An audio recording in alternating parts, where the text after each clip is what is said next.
గురుకుల పాఠశాలలో నెలకొన్న సమస్యల్ని వెంటనే పరిష్కరించాలని కుల వివక్ష వ్యతిరేక పోరాట సంఘం ఆధ్వర్యంలో పటాన్చెరు మండల ఇస్నాపూర్లో గల రీజనల్ కోఆర్డినేటర్ కార్యాలయంలో ముట్టడికి జరిగింది। ఈ సందర్భంగా కేవీపీఎస్ రాష్ట్ర ఉపాధ్యక్షులు అతిమేల మాణిక్ మాట్లాడుతూ సాంఘిక సంక్షేమ గురుకులాలకు పేరుకే సంక్షేమ సంక్షోభాలని నిలయాలుగా మారుతున్నాయని అన్నారు। సంగారెడ్డి జిల్లాలో గత సంవత్సరంలో జిల్లాకు ఆందోళన రంచోలు పాఠశాలలో ఇద్దరు విద్యార్థులు అలాగే ఇటీవల రాయకుడు పాఠశాలలో ఒక విద్యార్థులు బిల్డింగ్ పై నుంచి ప్రమాదవశాత్తు కిందకు పడి ప్రస్తుతం హాస్పిటల్లో చికిత్స పొందుతున్నారని అన్నారు। జిల్లాలో ఇటువంటి ఘటనలు జరగడం బాధాకరమని ఘటనకు బాధ్యులు వారిపై కఠిన చర్యలు తీసుకోవాలని విద్యార్థుల తల్లిదండ్రులు ప్రభుత్వమే ఆదుకోవాలని అన్నారు। ఇక కేపీవీఎస్ జిల్లా కార్యదర్శి పి అశోక్, జిల్లా ఉపాధ్యక్షులు మధూరి శివకుమార్, సహాయక కార్యదర్శి మల్లేశం అంబేద్కర్ సంఘం జిల్లా కార్యదర్శి ప్రవీణ్, ఎస్ఎఫ్ఐ జిల్లా అధ్యక్షులు రాజేష్, కల్లుగీత కార్మిక సంఘం అధ్యక్షులు తదితరులు పాల్గొన్నారు।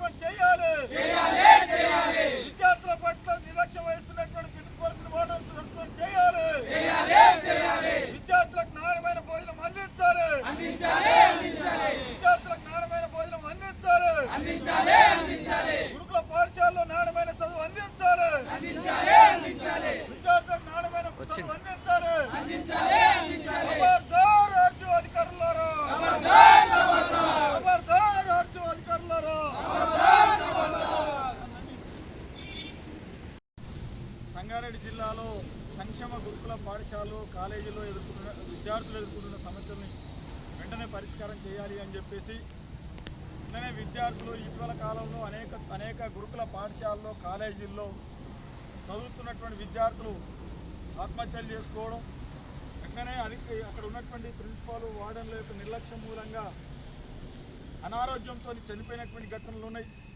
బిల్డింగ్లపై నుంచి పడి విద్యార్థులు తీవ్ర గాయాలయ్యి చనిపోయినటువంటి ఘటనలు కూడా ఉన్నటువంటి పరిస్థితి ఉంది।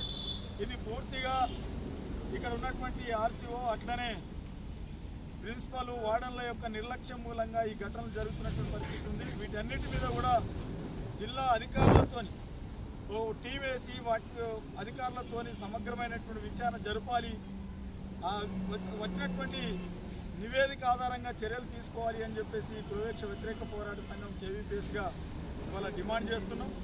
వీటన్నిటి మీద విచారణ చేయాలి అని చెప్పేసి ఈరోజు ఆర్సీఓ ఆఫీసు ముట్టడికి కేవీపీఎస్ పిలిపించింది। దాంట్లో భాగంగా ఇప్పటి వరకు కూడా ఆర్సీఓ కార్యాలయం ముట్టడి జరిగింది। మేము ఒకటే కోరుతా ఉన్నాం, అత్యంత పేద విద్యార్థులందరూ కూడా రేపు గురుకుల పాఠశాలలో చదువుతూ ఉన్నారు।